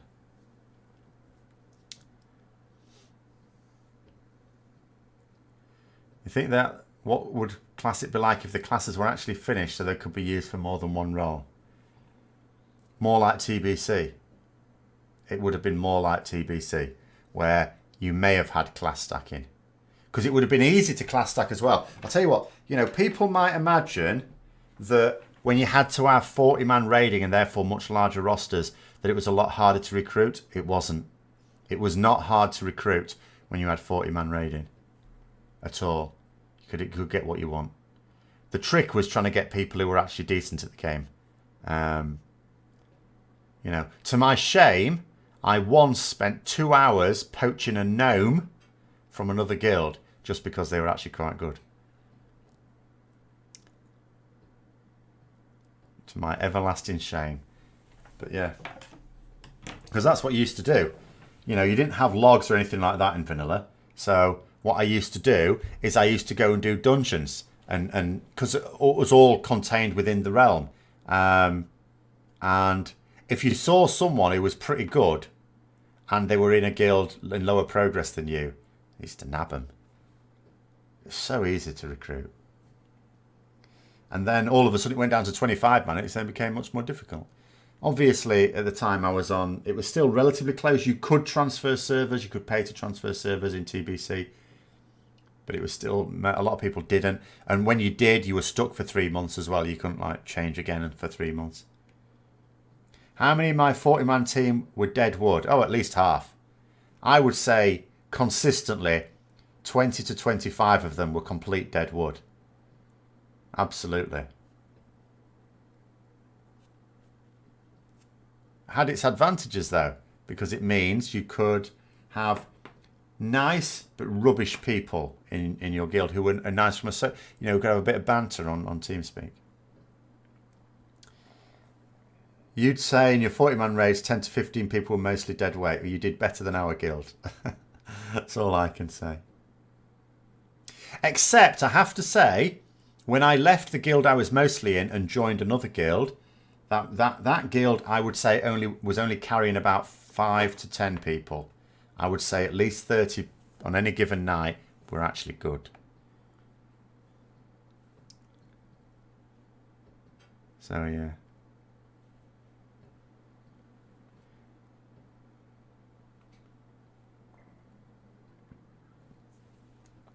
Pretty sure the Badge of Justice shield would have been better.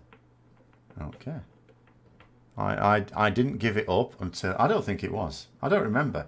I remember there was a shield that dropped off Magtheridon, but it never dropped off Magtheridon. I don't think I really liked it anyway. I don't remember it. Did Badge of Justice... Was it in at the start? Because I don't remember that. Didn't that come in later? But I can't remember. I certainly didn't get another shield until Black Temple, where a decent healing shield did drop. Unfortunately, it looked terrible. And we didn't have Transmog then. But that was fine, because the healing weapon in Black Temple, or was that in Mount Hydril? In Tier 6 anyway, looked even worse. And you couldn't transmog that away either.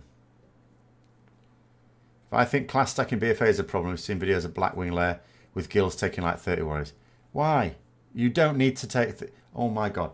You didn't need to do that. Blackwing Lair? No. No. No stacking was required in Blackwing Lair at all. The only fight in the whole of vanilla that required any class stacking was 4 horsemen. That was it. Nothing else. On private servers, then they were just doing it for a laugh or they're dumb. There was zero need for it. Bastion of Light from Hydril went with Shaman tier. Oh, was it Mount Hydril the shield drop? I thought it was... I can't remember. Tier 6 anyway. Because you're doing them at the same time. I can't remember what drop where.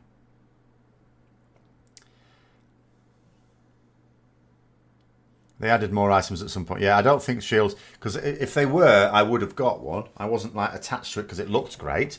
I mean, it looks unique, so I have a fondness for it now. Because they have never used that skin for any other item in the game. It must be one of the few items that has never had a recolor of it done. They did use the icon for something in the new Scholar Man's dropping, but not the actual skin of the item itself. And you can't get it anymore, so it's pretty unique. And when I say pretty unique, I mean actually unique. You remember a healing TBC and the tank thought his PvP resilience gear was just as good as tanking gear. Yeah, I had a number of arguments with tanks in TBC for a number of reasons. You know, because when I was healing, I used to shout at them a lot. I had a particularly good one when I joined a new guild and shouted at the main tank, who also happened to be the guild leader. Bonehead. Didn't stop him, you know, passing my trial though. But yeah, there were several things. The other problem I had with warriors is they would just stick stamina gems in their sockets and then deliberately stand in shit for more rage. So they would deliberately eschew avoidance and then stand in stuff deliberately. You better believe I used to have a go at them for that. And if they die, because I think to myself, it's because in their minds they thought, well, more stamina, I can survive a hit. You've got time to heal me up. But if you had a double thing come in because you didn't dodge it or something, then you're dead. It's flat out. Absolute boneheads used to do my head in. New preach video about Najatar.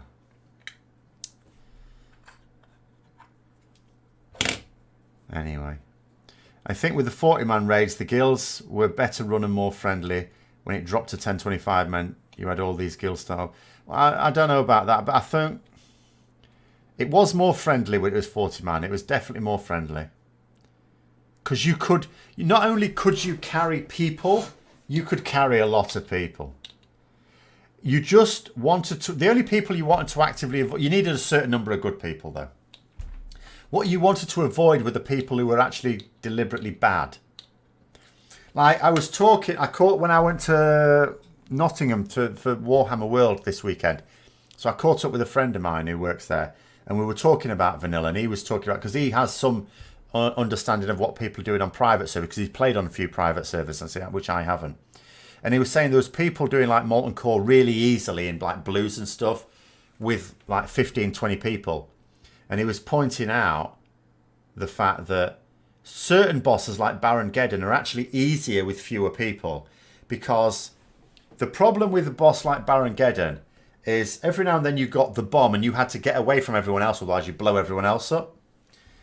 Now, if you've got, say, half the number of people, 20 people, even if you've got a complete idiot who, even when they've been screamed at on TeamSpeak to get away, they don't. You're more spread out, aren't you, with half the number of people around that boss. So you're less likely to cause collateral damage. So, you know. But that was the thing. As long as the only type of player I actively hated as raid leader were the people who were worse than not taking anyone. If I was to say to a player, I would rather take 39 people than 40 with you, that was the sort of player that did not pass trial. But that was pretty much it. Other than that, all you had to really do was be active. That was it. That was the requirement. Apparently the raid series that the guilds used to speedrun versus each other, Blackwing Lair in 21 minutes.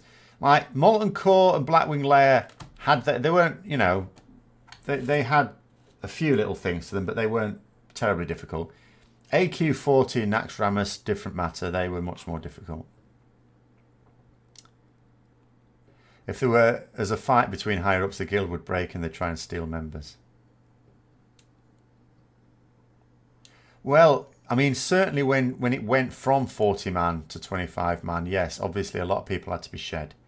And that obviously meant sometimes you were getting rid of players who were very friendly with a very good player in your guild. And sometimes politics came into it and you didn't always get rid of the like 20 not so goods. You hated tanks that stacked stamina because they were harder to heal. They were a lot harder to heal. They were insane. Resilience was pointless unless you were a Guardian Druid, unless like a bear Druid, basically. Because there wasn't Guardian then, it was Feral. But you know what I mean. spec'd for tanking rather than kitty damage. So they used to use PvP gear. You know, and they were quite useful on things like the elementals on Illidan. You know, the Azeroth things. But yeah, resilience, so stupid. But yeah, it was really good for Druids. It was essential for Druids, in fact. Because yeah, as you say, they didn't have block. They used to block with their face. So it was good for them. TBC Druid with Shaman Agility Totem, fully buffed with 75% dodge. Even when they got hit, their armor made it less impactful. Yeah, they were... For a lot of tanking jobs, they were actually very good. In fact, one really good thing about TBC from a tanking point of view, it's like in vanilla, you were a warrior tank. I mean, I tanked a few things just for a laugh or sometimes off-tanked. Occasionally you got a druid to do the same thing. But in TBC, you actually had a reason. You still mostly had warriors, but you actually had a reason to have a specialist druid tank and a specialist paladin tank as well. There were uses for them. Quite a lot of uses as well. They were quite strong in for certain fights. And they were good enough for other fights as well. For it to be worth you having a specialist in that role. So, yeah. They were generated a hell of a lot of threat, protection paladins as well. So much so that when we killed Gorfin, I can't remember if it was the first or the second time, our tank disconnected at about 10%. We still killed the boss.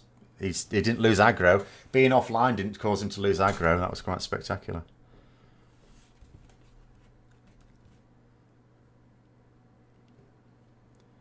AoE tanking with Consecrating Hydra where warriors... Oh, yeah, of course. For the waves of ads, of course, Protection Paladin all the way. Absolutely. There was a few... I mean, there were quite a few fights where it was very handy. I mean, there was also in Black Temple... what's his face? Spirit of Akama. Shade of Akama, that was it. You know, where you could use it as well. Where you got mobs stacked together. But just general fights, they could main tank just a standard boss as well. They were useful for that. Like I say, we had a Protection Paladin tanking Gorefiend. So that was definitely a big plus as they were trying to work out how to make classes be able to use all their roles. The tanking ones, they did pretty well. Protection Paladins had highest damage on single target. Yeah, well, Alliance especially, because that's where Seal of Vengeance came in. You know, good, very, very good tanking seal. Generated a lot of threat. Paladins were great apart from Asgalore, AoE silence. Oh, yeah, the silence. Yeah, that was horrible. That was horrible for me as a rep paladin. I was a rep paladin on that. It's dreadful. I don't have my kill video for it anymore. I lost an awful lot of my TBC kill videos, you know. But I remember that fight, even, as I say, as a rep paladin. I used to have to keep running away and then coming back in. Because it was brutal. Absolutely brutal.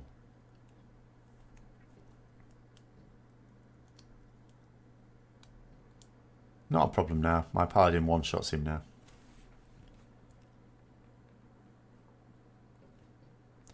Remember when your mana would run out and you'd explode and gank and raid people around you? See, right, so this is what I used to do. In the TBC version of Kazakh, what I used to do is set my Hearthstone to the Stormwind Inn. I would have preferred to do this in Ironforge because there's more gnomes usually there. But unfortunately, it was a longer distance between the inn and the mailbox. But in Stormwind, there's a mailbox, very popular mailbox right outside the inn. And I used to go to Kazakh when he was up and no one was killing him, get myself debuffed, then Hearthstone to Stormwind, run to the mailbox, put lay on hands on myself, boom, and kill all the low-level players, hoping that I would get a few gnomes out of it. And yeah, often did. It wasn't very fair on the new players, you could argue, on the non-gnomes, but unfortunately, you can't make an omelette without breaking eggs. So I do remember the Kazakh mana burn blowing up thing, yes. Yes, I was a jihadi paladin. on a mission to kill all gnomes. That is one thing Mythod was saying, that resilience seemed to play a part in a...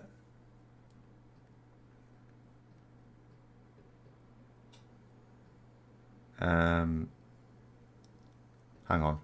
My mind's gone blank now. COS. What? COS raid? What am I thinking of? Oh, Crucible. Oh, the latest one. Sorry. Okay, have they? Oh, right. Resilience seemed to play a part in the Crucible of Storms raid. Is it still in the game? I don't think it was in the game anymore. Or do you mean it would have been if it was still in the game? It's still in the code and would have been handy, you know, in terms of the fights, would have been handy if it was still there. In which case, I'm quite sure they would have redesigned the boss fights. I'm fairly sure, as much criticism I can sometimes give to Blizzard, generally speaking, their encounter designers are fairly up to speed on that sort of thing. They've brought it back. What? Really? Why? What's the point of it? I mean, the original purpose of resilience gear was so that you could give PvP players a form of gear that would be useful to them and less useful to PvE players. New cloaks have 2% frost damage reduction on it. Really? Okay. Oh. Like spell resistance, going back, magical resistance. Because that was another thing you had to do that was sort of like, I mean, I say there's gear check bosses. There were gear check bosses in two different ways. One was some of them you just needed a certain amount of DPS to blow down. But some of them, like Ragnaros, you needed a certain amount of fire resistance. Although it could bite you on the arse. I remember fire resistance biting us on the arse. I was in a guild. Again, the guild I was in for most of vanilla. And, you know, we spent quite a long time, for example, on Velastris, the second boss in Blackwing Lair. When I joined the best... And we ended up, we killed it and we killed the rest of it. But then later on in the expansion, when I went to the best guild on the server, and I was amazed to see them do that boss without wearing any resistance gear. And it worked so much better because it meant that you were you just did loads more DPS and you killed the boss really quickly. And I remember, because you might think at that point, oh, well, maybe they could just do without magic resistance because their gear was so much better now, because we were a AQ40 guild at the time. This was before Nax came out, but when AQ40 was out. But actually, I remember talking to a friend who was in a guild that was still slogging their way. They'd only just finished Molten Core. And I suggested that he tell his guild to do the same thing, and they killed Velastris really quickly. So we used fire resistance in the guild I was in on a boss where you would think fire resistance would be handy. Turned out, you know, it ended up being a bad decision. But I didn't find out till many months later. Not in the game, but they said for the type of different damage that was coming, lightning, void, and some others. I see, okay. You brought resistance totems. Those were choices. Do you gimp your output a bit to reduce the damage load on the raid? Well, I mean, really, that should have been a decision for the raid leader, shouldn't it? Or in conjunction with the raid leader. Only tanks should use fire resistance gear on Rag. Oh, we see, I used to use it. I use fire resistance. You know, not that it mattered a great deal, because as a paladin, I wasn't expected to do a massive amount of DPS anyway. I used Finkel's Lava Dredger though. So, but until I had that, I have to admit I did use the Skull Flame Shield for a bit of extra fire resistance. So yeah, I mean that's the thing with resistance gear. I think we, you know, I think we overused it because we felt, oh, there's loads of fire damage, we need this, and then sometimes you just gimped yourself. You didn't. So, double-edged sword.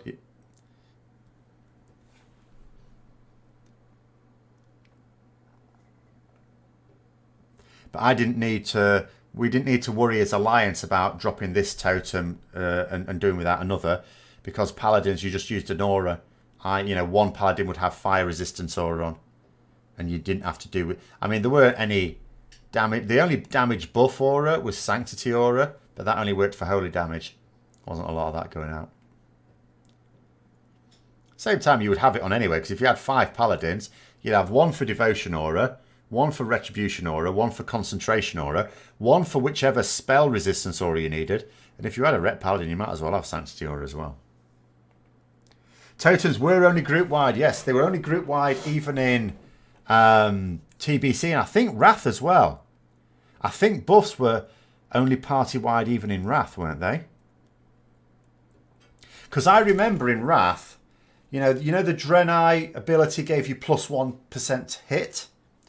So the problem with this is, I don't know if you remember, as a melee DPS, you needed 8% hit to guarantee being able to hit. And the thing is, if you were going to have a Draenei in your group, that meant you only needed 7%.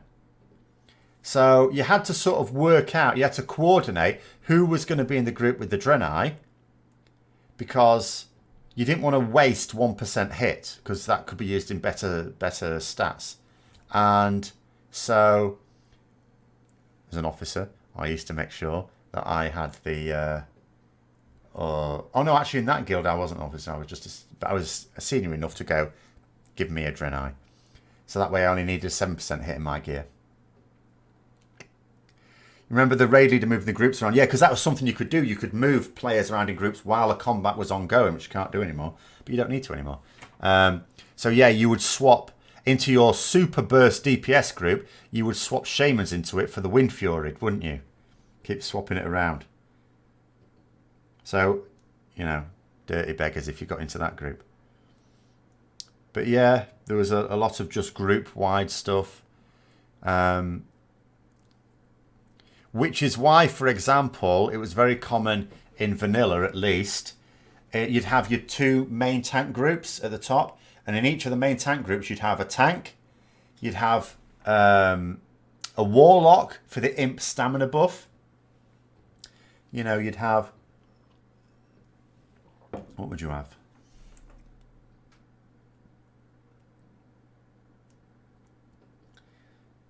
You just have a paladin and... why did we have a priest? We used to have a priest in the group as well. I can't remember why.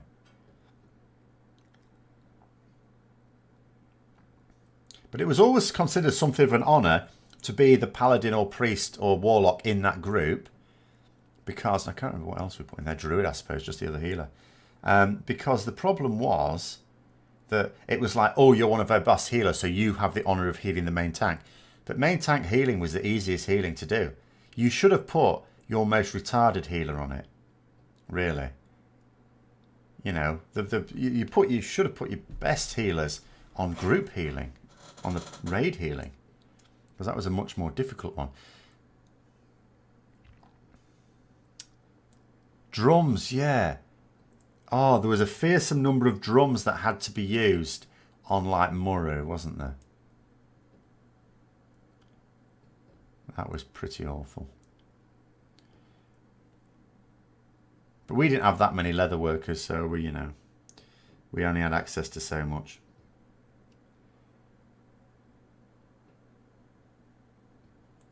Also had to have the weapons levels up, so you had to level your weapon up, yes.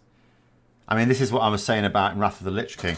The raiding was over so quickly within a few days that on Malagos, which was the toughest boss, if we can call it any of the bosses tough, I had a brand new blue polearm from a dungeon I'd just done on the night we killed it, and I was still skilling it up. I still didn't even have it up to full skill when we killed the boss. Absolute rubbish. But yeah, I mean, the best way, of course, and this is where it was really weird, if you wanted to skill your weapon up quickly, even as a warrior, get yourself a mage buff, because you skilled up quicker the more intellect you had. So you get yourself an intellect mage buff on a warrior, which sounds weird, but there you go. You still remember a mail belt dropped in Hydril had haste on it. No one rolled. I said, Palace, you're all casting on the tank if one of you gets a bit of haste. Yours lands first and the rest equal overheal and all they rolled for it. Oh dear. They shouldn't be doing that. You shouldn't have 4 paladins healing a tank. Why would you do that? Only takes 1. Didn't need more than 1.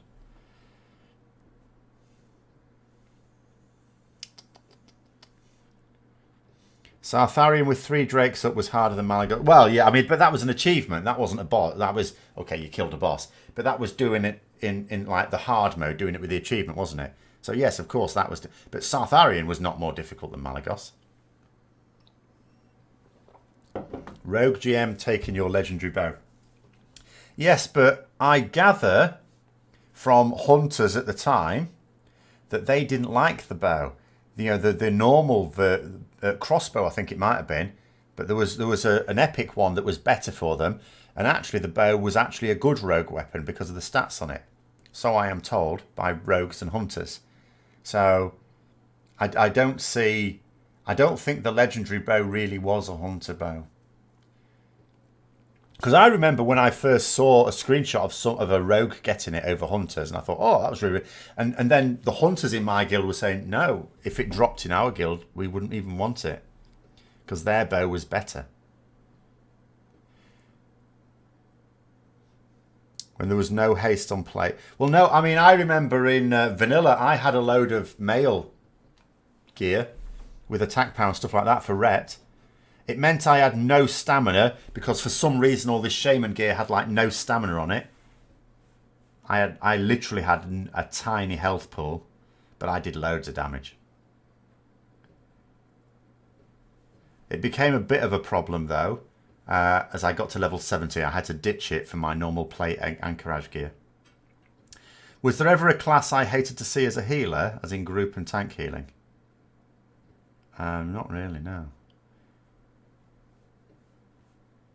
It wasn't classes I despised so much as a certain race and certain players who liked to stand in fire when they didn't have my permission to do so.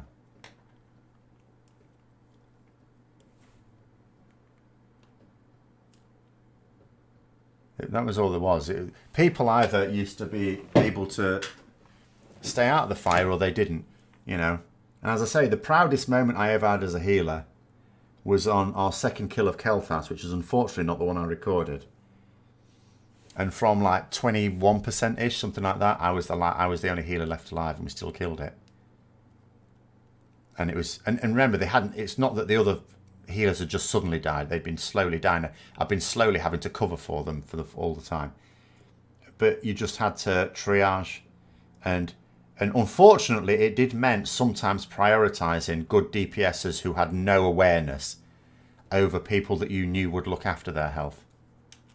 Because we needed their DPS and they wouldn't survive on their own because they were stupid. So like if they said a pally is in charge of a tank and you go, no, pallies are best for group healing and vice versa. No, it's not that paladins were best for group healing. It's that good healers, the players, were better for group healing. Tank, doesn't matter whether you're a druid, a priest. You generally had a druid, a priest and a paladin on the main tank. You know, if they were getting properly beasted like on Patchwork, yes, you'd have more. But then on Patchwork, the DPS didn't take any damage, so you didn't need anything on them. So you had everyone on the tanks. But generally speaking, you only need a few healers on the tank. But you put your stupid ones on there, because all you need to do is spam. Flash of light, flash of light, flash of light, flash of light, flash of light, flash of light, flash of light, flash of light. And just keep doing that. You don't need a good player to do that. You can even tell them when to stand. Stand there, press that button.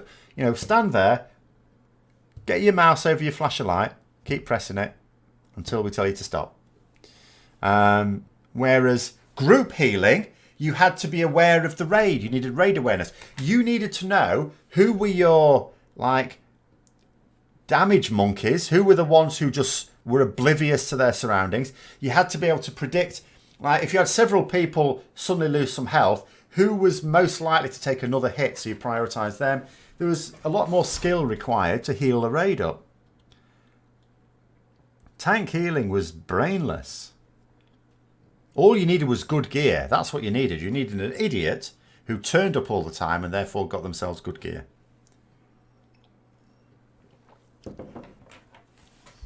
So that was all you need. You just assigned a priest, a paladin, and a druid most of the time to that tank, and then another group to that tank. But you know, they kept making it in the guild I was in a seniority thing. When I became raid leader, I was like, no, that's out the window straight away because that's a waste. Any fool can heal a tank up, or at least at the time. I think healing is a more involved process. I think it's definitely a more involved process now. So why the raiding group should be the same and in the same place every week. Then you can start.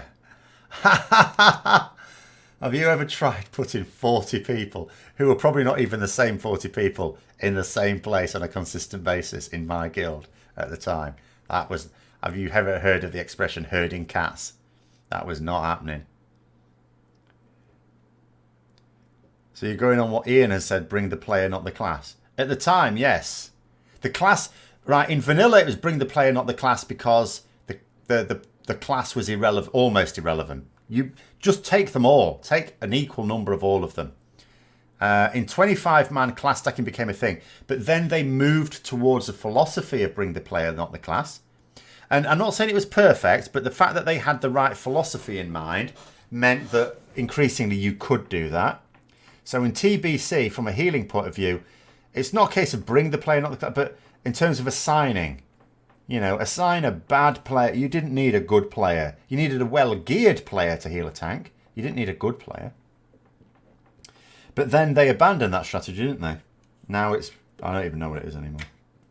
I don't even know what it is. But it is definitely not bring the player, not the class. They've said so as themselves, haven't they? So you fight in a script. The only variables are human error. The script does exactly the same thing at the same time. Well, when you're tank healing, what was there to do? You stood in one place. And you just spammed an ability. If it looked like they took a big hit, you might spam a big heal. But you just spam flash of light. It was mindless. In fact, when I remember when I joined the best guild on the server towards the end of vanilla, and I went in, and the raid lead used to do this really weird thing. I remember when we did. It was Firemore, I think. And he split the healers into two teams. And you'd have Team A, you heal full out. And then, and when it was time for Team B, the idea was Team A just regened their mana. And then Team B would go full out.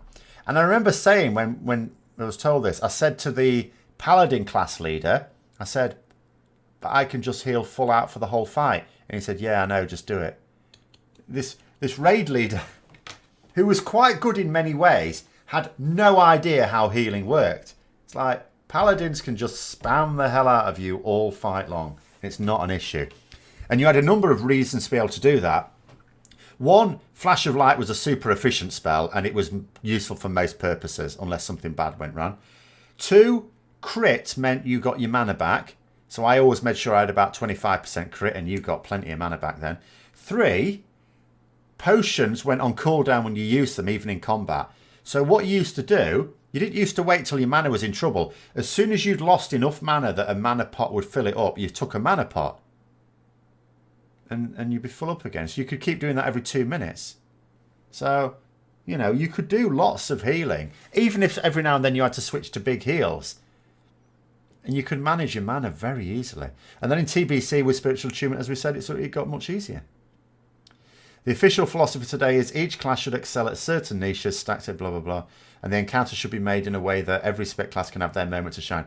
Except it's nonsense, because some classes and specs shine on every encounter, and some of them do it like maybe once a raid tier. Maybe. But yeah, I know that that's what in theory their philosophy is, but it doesn't work. Because it doesn't work because the encounter designers are not adopting that philosophy. That is a philosophy that was put on the class designers, not the encounter designers. The encounter designers were told to have free reign and just design a fun boss. Even now, though, the concept of breaking the healing to specific jobs is alien to healing officers. All they care about is their pass. Oh, that's poor.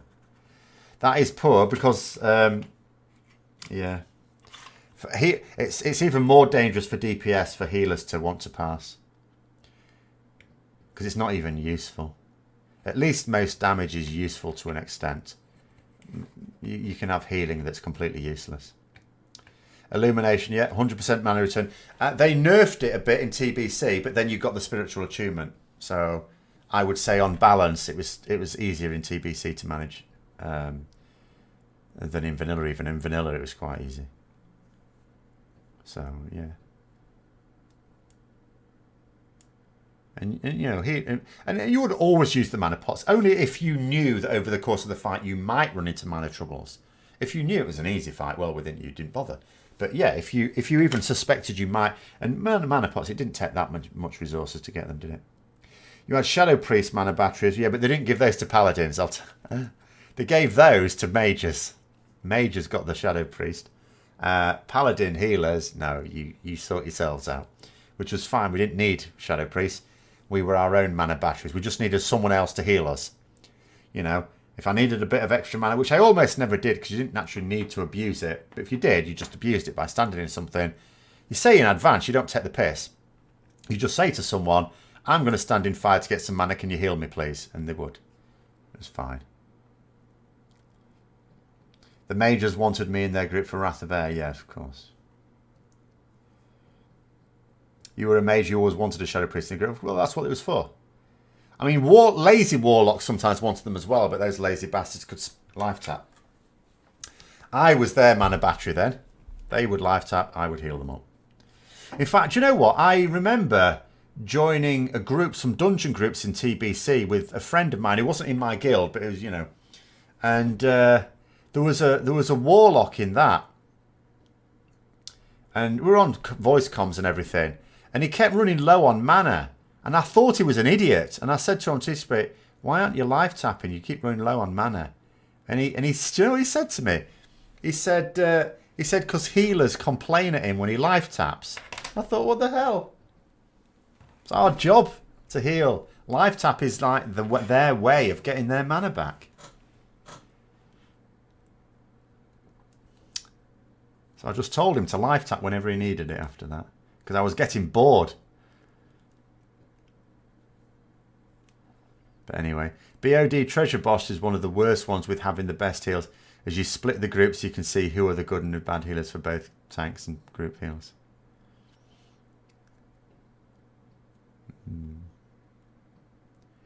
But I think healing is a different skill. I think there's more skill to it now, if I'm honest.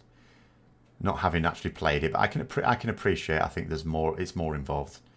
What the main skill of healing used to be knowing which spell to use when, but also having that awareness of the group.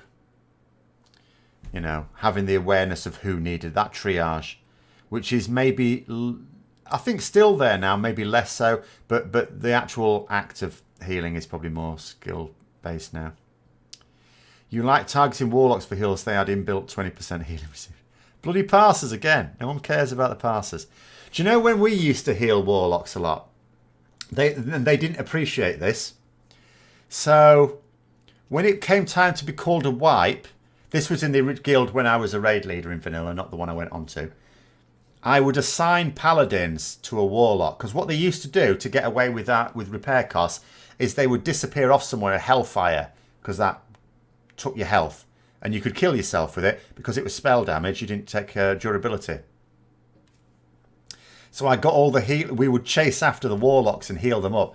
Totally coordinated, properly assigned every paladin, and they didn't know because I whispered it to them. They didn't know who was their paladin, and that's what we did because most of the warlocks were gnomes, so we weren't letting the gnomes get away with it. So we used to heal them up until they got eaten by the boss.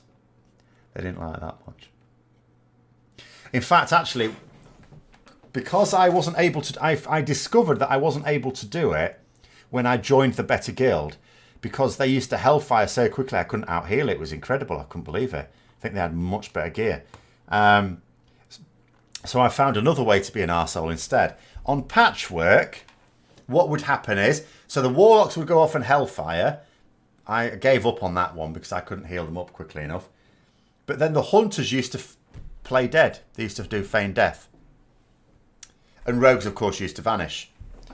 And what I discovered was, if I stood on a hunter, let's say I waited until Patchwork had killed almost everyone.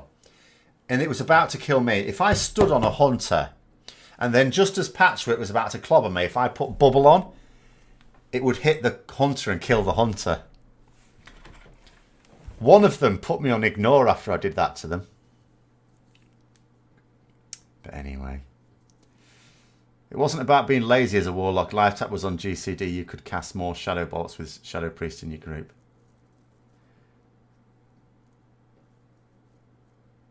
Yes, there is that, I suppose. But I still wouldn't, as a raid leader, have wasted it on a warlock. I'd have put the mages in there because the warlocks had a way to manage to go full out and manage their mana. As a hunter, you're offended. You weren't as offended as the one I used to kill. Well, I didn't used to kill him all the time. I varied it. I did a rota with them all. None of the others ignored me. They used to try and come up with ingenious... Because there was like some crates at the back as well. Some of them used to try and go in there and feign death so that the scenery would hide them and I wouldn't know where they were. Obviously, they didn't think about mini-maps. I always used to find one. But yeah, this one, when I did it to him, he just ignored me. Put me on ignore. But anyway. Only high Mythic Plus and Mythic Raids is when you really need a full good healing players. Otherwise, just button pushing, really. Well, I don't know. Because it's even in Heroic, I would suggest if you have better healers, you can afford to take fewer of them, and therefore it's more DPS, boss dies more quickly. Jobs are good. You never played a healer, but they must be the most patient humans that exist. Witness so much rage directed at them as in 95% of the cases not their fault. Oh, no. If anyone... I mean, this... We'll have to finish soon. But the thing I blew up that I was talking about earlier at a main tank when I just joined a guild was if anyone tried to blame my healing for their death and they were wrong, and they were invariably wrong, I used to go absolutely mad at them. There was it was in Kel'Thas's room, and there was trash there was super nasty, like brutal. So you'd put like one warrior tank on each of these mobs because they used to hit like hell. And what had happened was one of the tanks died, not my tank. One of the tanks died. And his ad broke free and the other tanks didn't deal with it. And so this tank, this other ad, was belting on the back of my tank. And it killed him because he wasn't parrying anything. And he blamed me, so I didn't get any heal. And he had he did this usual warrior thing of, I didn't get a heal for 15 seconds. So I put up, I can't remember the name of the add-on now. I put up but it was before World of Logs, an in-game death log for the last 20 seconds, showing him getting spammed with not just heals, big heals. I was spamming Holy Light on him. I was wasting mana pots on trash. And I said to him, look, you were getting spammed with the massive heals. And I told him, the reason you died is because blah, blah, blah, Soldier, I think the name of the tank was, ad broke free when he died, and it was hitting your back, and you were too dumb to notice. So you weren't parrying any of it. And that was the guild leader. Now, basically, if anyone ever used to complain about my healing and they were wrong, they never did it twice. They used to think very, very carefully before ever moaning about my healing after that. Because as soon as I chewed them out, they didn't really fancy another dose. Because that's what you have to do. As a healer, you actually have to be quite aggressive. Because, yeah, I have seen, as a DPS for many years since, healers getting shit over all sorts of things. If I were I actually sometimes used to say over TeamSpeak, do you know what? If I were the healers, I'd not heal you in the next fight after that. So, yeah. Well, this is the thing with tank. Yeah, you say if a tank dies, it's healer's fault. If a healer dies, it's the tank's fault. If anyone dies. Basically, with tanks, they never used to accept blame for anything. If they died, instantly they would blame the healer. If someone pulled DPS, they'd blame them for not managing their threat. And because the problem is, it might have been. Sometimes when a tank dies, it is the healer's fault. Sometimes when someone pulls DPS, it was because they weren't managing their threat. You know? So there's that area of doubt until you investigate. So, and you know, in the early days of WoW, there wasn't many easy ways to investigate. You just had to be sharp as a raid leader. So they just used to instantly blame someone because it was credible. But anyway, last couple, and then we'll have to finish off. So, it says the problem with a hunter pet in vanilla was that positioned itself always at the rear of the mob. In some cases, with close enemy groups, it was enough to pull them another mob. Yes. That being said, that was the tank's fault for positioning the mob incorrectly. You know, the tank, and this is a problem that tanks still have today. They don't always account for the fact that you've got people behind the mob. You know, when they're moving out of fire, they move themselves out of fire, and then they forget about all the close combat. You know, the pets and the melee DPS and stuff like that. And that's always been an issue. So that wasn't a hunter's problem. That was a tank. Not position it. You know, it's no good just position it for their own convenience. You have to position it for everyone else. But anyway, I'm going to close it there. Thank you very much. I'll be on again next week, of course. I'll also hopefully be doing a little bit more streaming of other things, because now that I'm on summer phase 1, I don't have work to do when I come home. I have other things to do as well, but I will hopefully be doing a bit more streaming as every now and then as well. But thanks anyway, and until next time, I'll see you later.